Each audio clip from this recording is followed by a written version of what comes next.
Bonjour et bienvenue pour cette lecture intuitive par signe pour le mois d'octobre 2018. Je vous rappelle que dans la boîte de dialogue, vous avez toutes les informations dont vous avez besoin, à savoir le lien qui vous mène sur la page de mon site internet pour réserver une lecture personnalisée. Et vous avez également le lien qui vous mènera à l'extension qui est en location ou en vente sur Vimeo On Demand de la chaîne Vimeo. Voilà, merci de partager, merci de lever le pouce, merci de vous inscrire, de vous abonner si ce n'est pas déjà fait. Et puis pour tous les autres, on se retrouve comme d'habitude pour les lectures de vie sentimentale. Merci aussi pour vos commentaires, à bientôt. Bienvenue au Capricorne pour cette lecture intuitive du mois d'octobre 2018. J'espère que vous allez bien. Alors, nous avons pour votre énergie à vous le diable. Votre défi, votre challenge est le roi d'épée. Dans votre sphère émotionnelle, vous avez la 7 de denier.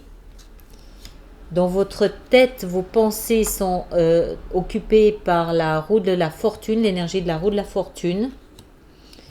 Ce qui vous propulse dans ce mois d'octobre, c'est la 7 d'épée. Votre avenir est représenté par la 10 de coupe. Et l'énergie autour de vous est représentée par le valet de denier.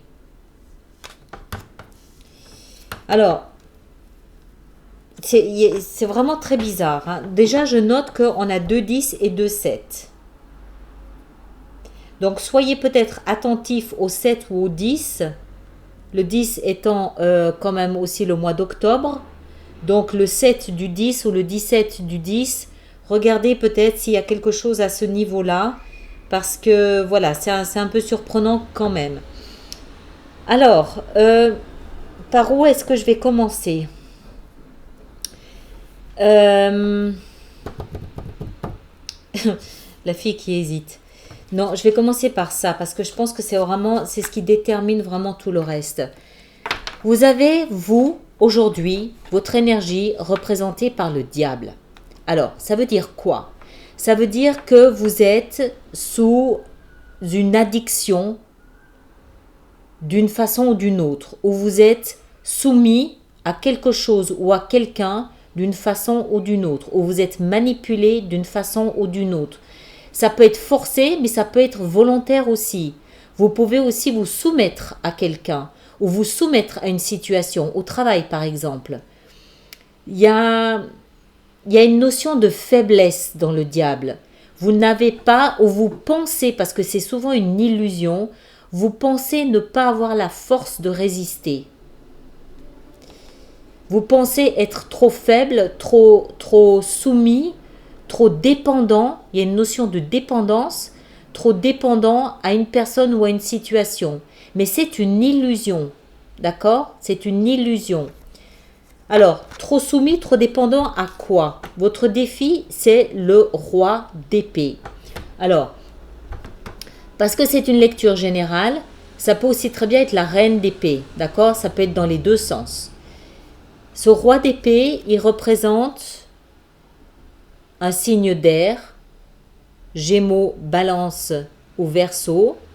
Il représente quelqu'un d'intellectuel, quelqu'un d'analytique, quelqu'un qui communique, quelqu'un qui peut même avoir le verbe tranchant, quelqu'un qui mesure ses mots, qui connaît le poids des mots, quelqu'un qui sait exactement quels mots dire ou quelles phrases dire ou comment les prononcer pour blesser ou au contraire pour faire plaisir.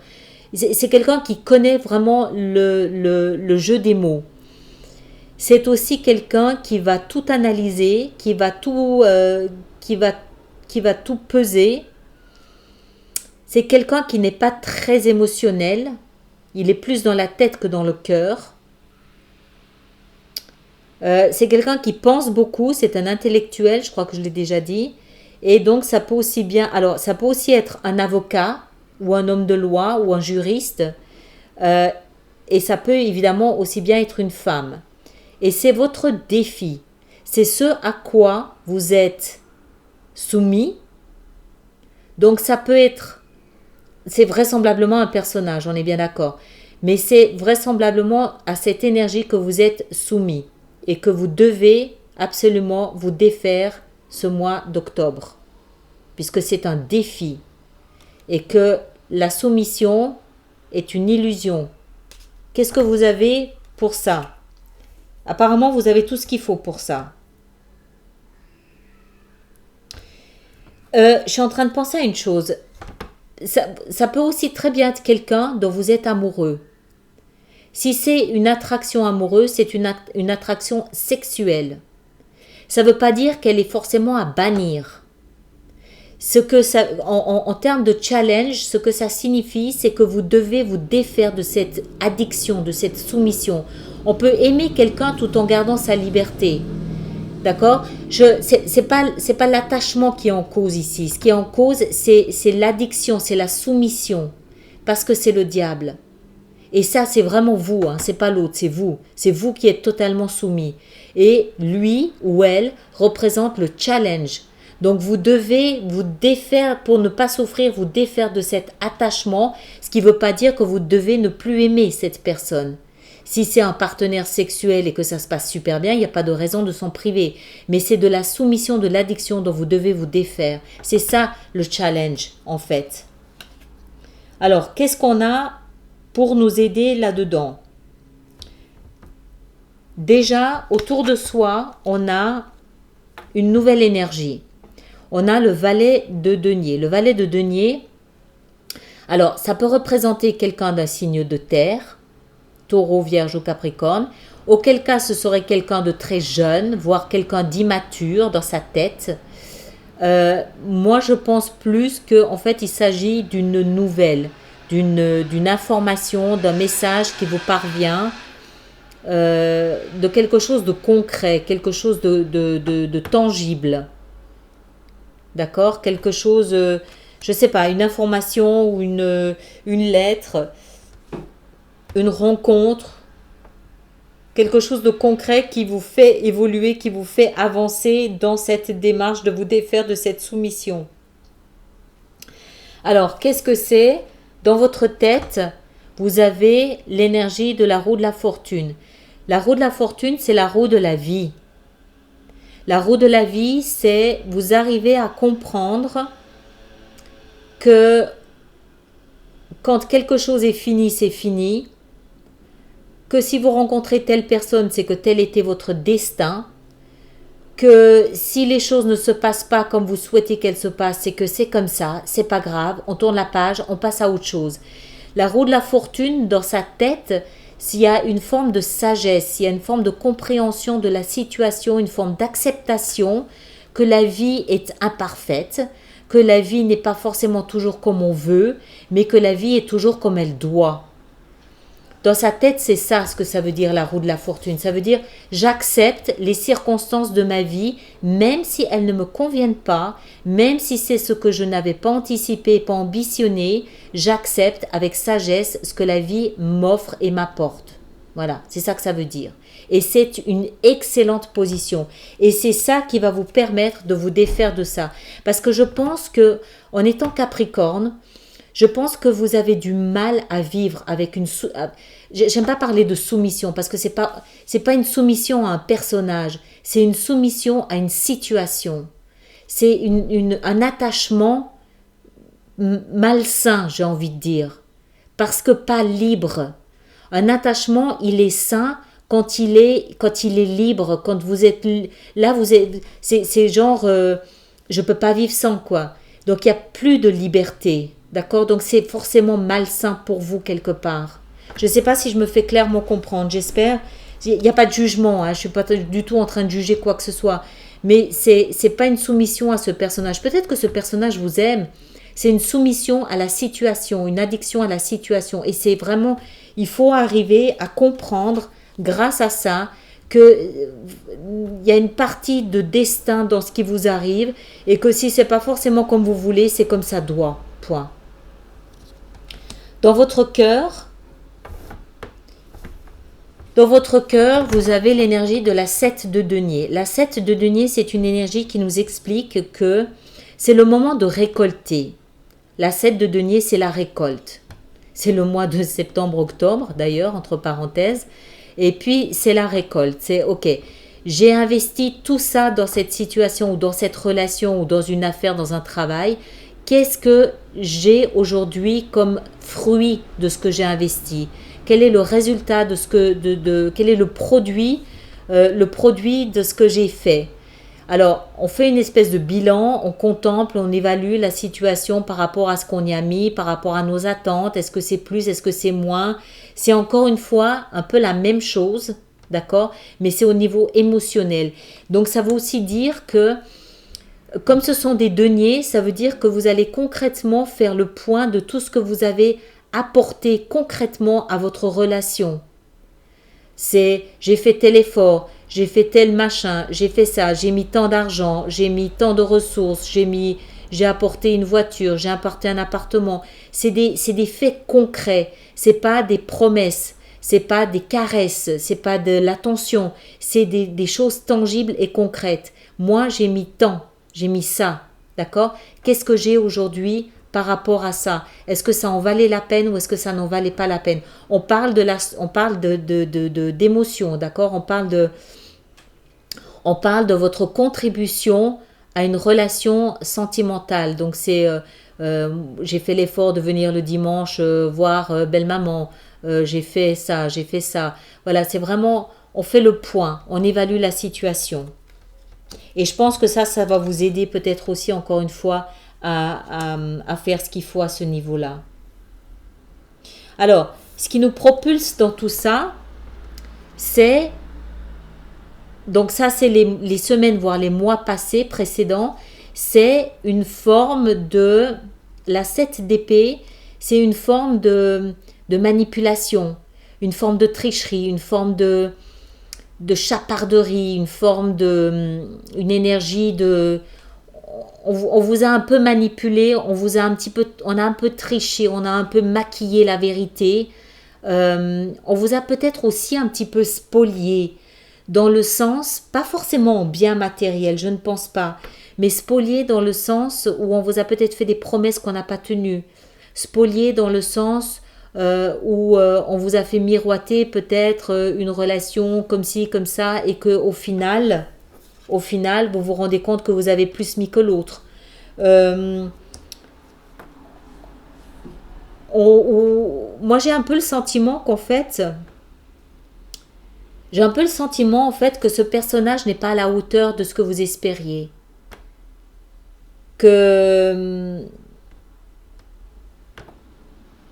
Remarquez, pas forcément, parce qu'après on a la 10 de coupe, donc pas nécessairement. Ou tout au moins, vous vous rendez compte que vous avez peut-être... Ce qui est possible aussi, c'est que vous vous rendez compte que vous avez peut-être trop vous vous êtes peut-être trop vendu, entre guillemets, à cette relation. Vous avez peut-être trop investi, trop mis, trop, encore une fois, vendu, quoi, sans que ce soit péjoratif, hein, loin de là. Mais peut-être que vous êtes en train de vous rendre compte que cette relation, elle aurait la même saveur si vous récupériez une partie de votre liberté. D'accord? Parce que ça, c'est pas forcément méchant. C'est pas ça que je suis en train de dire. Mais il y a une forme de déception.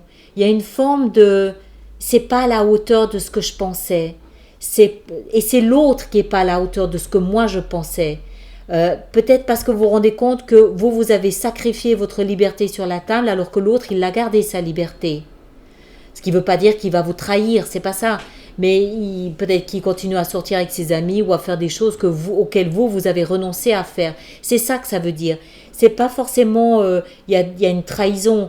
C'est peut-être plus une forme de déception, où vous vous rendez compte, c'est un peu le sentiment que j'ai, vous vous rendez compte que vous avez plus mis que l'autre. Et que du coup, vous avez envie de récupérer une partie de votre liberté. Pas forcément pour aller galipeter à gauche à droite, pas nécessairement, mais juste pour récupérer une partie de votre identité, une partie de une partie de votre vie, tout simplement une autonomie de pensée et d'être que vous n'aviez peut-être pas.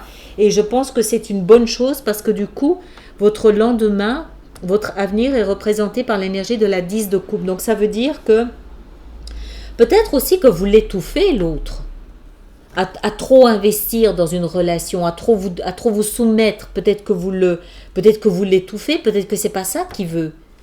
Peut-être que c'est vous que vous avez trahi entre guillemets dans cette relation, dans cette addiction. Parce que votre avenir est représenté par la 10 de coupe. La 10 de coupe, c'est la plus belle énergie émotionnelle. C'est une énergie d'accomplissement, de satisfaction émotionnelle, d'apogée, c'est l'épanouissement. Vous êtes heureux, vous êtes bien, vous êtes bienveillant envers vous, envers l'autre, vous êtes heureux en couple, ou si vous n'êtes pas en couple, vous êtes heureux d'être seul, vous êtes heureux en famille, vous êtes bien. C'est vraiment une très très belle énergie émotionnelle. On a les 10 coupes, on est parfaitement bien. Moi, plus je m'enfonce dans cette lecture, plus j'ai le sentiment que c'est vraiment ça, que vous vous rendez compte qu'en fait vous avez trop investi, volontairement ou involontairement, mais vraisemblablement volontairement, et que c'est ça qu'il vous est demandé de récupérer une partie de votre autonomie. Ou si c'est l'autre, d'expliquer à l'autre que vous avez besoin de récupérer une partie de votre autonomie. Ça ne veut en aucun cas dire que si vous êtes avec une personne, si votre partenaire est d'un signe d'air, ça ne veut en aucun cas dire qu'il y a une rupture, loin de là, parce que vous avez la 10 de coupe derrière. Donc ça veut surtout dire que le nouvel équilibre que vous arrivez à mettre en place, parce que vous comprenez, avec sagesse, que la vie, elle est faite de ce qu'elle est faite. Donc, parce que vous mettez ce nouvel équilibre en place, vous avez une harmonie émotionnelle qui vient s'installer dans votre vie. D'accord ? Franchement, c'est très très bien. Hein. Mais voilà, et encore une fois, le diable. C'est étonnant. Hein. Bon, allez, on va amener quelques éclaircissements. On va voir ce que ça va nous donner. On va en amener là, sur ce personnage-là du roi d'épée, qui sait. Donc, c'est les éclaircissements pour l'extension qui se trouve sur Vimeo, pour ceux que ça intéresse. Pour les autres, on se retrouvera pour les lectures sentimentales. Alors, le roi d'épée, on a la 8 de coupe, encore une, la 3, d'accord ? En bas, ce que vous avez investi dans votre sphère sentimentale, la 7 de denier. Qu'est-ce qui va avec la 7 de denier ? Le valet de bâton, et encore la 6, et encore la 6 de denier. Ok, et puis la roue de la fortune. Qu'est-ce qu'on a avec la roue de la fortune dans la tête? La lune, et encore le cavalier de bâton. Et puis sur la 10 de coupe, qu'est-ce qu'on a avec la 10 de coupe? Qu'est-ce qu'on a avec la 10 de coupe? On a une énergie de mariage. Ah ouais. Honnêtement, 2 fois la 10 de coupe et puis le pape, pour moi, c'est un mariage. Clair. Mais bizarrement, ici, il se passe des choses quand même. Donc, on va voir. On va éclaircir tout ça. Allez, à bientôt. Merci.